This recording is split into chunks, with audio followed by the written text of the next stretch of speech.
Saudara-saudaraku yang terkasih, belakangan ini dunia dikejutkan dengan perkembangan teknologi artificial intelligence yang sedemikian pesat. Fenomena seperti ChatGPT telah mendisrupsi berbagai kehidupan manusia Indonesia, terutama dalam bidang pendidikan, kemudian dalam bidang pemerintahan, bidang kesehatan, dan bidang industri yang lain. Salah satu contoh dari aplikasi ChatGPT di bidang artificial intelligence ini adalah kemampuannya dalam menjawab berbagai pertanyaan yang diajukan oleh manusia. Jawabannya juga sangat lengkap, baik dengan menggunakan bahasa Indonesia yang hampir sempurna. Namun pada kali ini saya tidak akan mengajak Anda untuk berbicara mengenai dampak dari teknologi ini. Saya tidak akan berbicara mengenai pro dan kon mengenai teknologi ini, terutama terkait dengan ancaman bahwa manusia menjadi semakin malas, manusia menjadi semakin tidak kreatif, dan lain sebagainya. Namun saya ingin mengajak merenung saudara-saudara sekalian mengenai sisi dari penerapan artificial intelligence yang tidak pernah terpikirkan oleh kita sebagai manusia. Saya akan mengambil contoh real yaitu aplikasi ChatGPT. Saudara-saudara, paling tidak ada 3 hal yang ingin saya sharingkan kepada Anda semua agar kita sama-sama bisa merenungkan artinya. Terutama dalam kaitannya kita sebagai manusia, ciptaan Tuhan, sebagai makhluk individu sekaligus makhluk sosial. Kalau kita menuliskan apapun di ChatGPT, maka yang bersangkutan aplikasi tersebut akan menjawabnya. Namun yang menarik adalah kalau kita meminta kepada ChatGPT untuk menjawab pertanyaan-pertanyaan yang bernuansa negatif, maka aplikasi tidak mau menjawabnya. Misalnya saya tanyakan bagaimana cara memalsu uang atau bagaimana teknik merakit bom.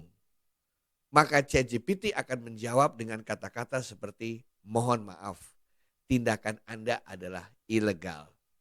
Kami tidak akan menjawab pertanyaan Anda tersebut karena selain melawan hukum, pertanyaan Anda bisa membahayakan jiwa orang lain.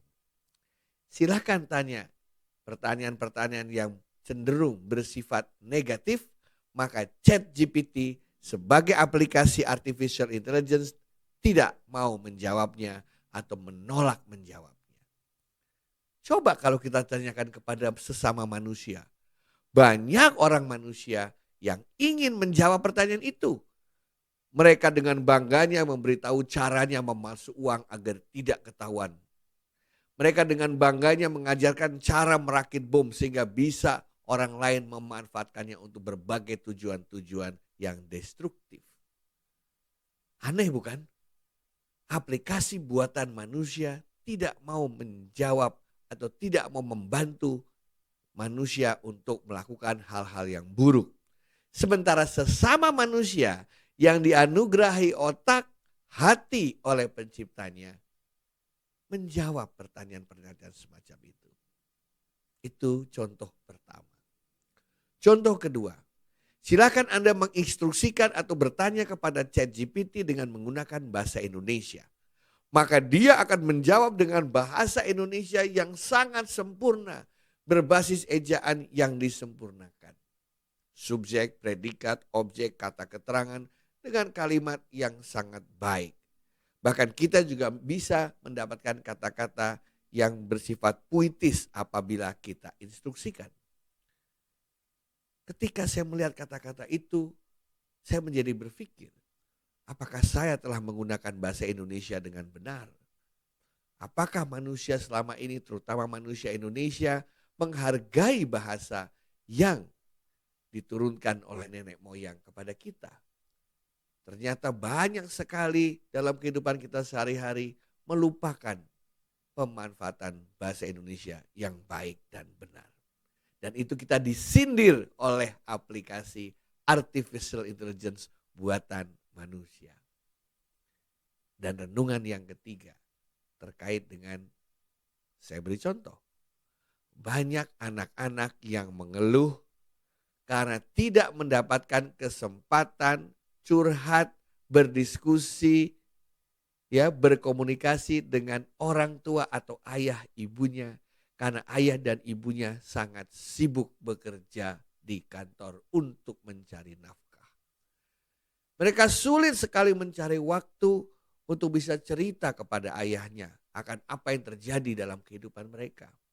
Mereka sulit sekali mencari waktu yang tepat agar ibunya mau 100% fokus mendengarkan cerita atau mendengarkan keluhan atau mendengarkan pertanyaan dari putra-putrinya. Namun putra-putri itu mengatakan, ya kalau ayah dan ibu sibuk, saya tanya saja ChatGPT. Karena ChatGPT 24 jam sehari selalu bersedia mendengarkan saya dan menjawab pertanyaan-pertanyaan yang saya ajukan.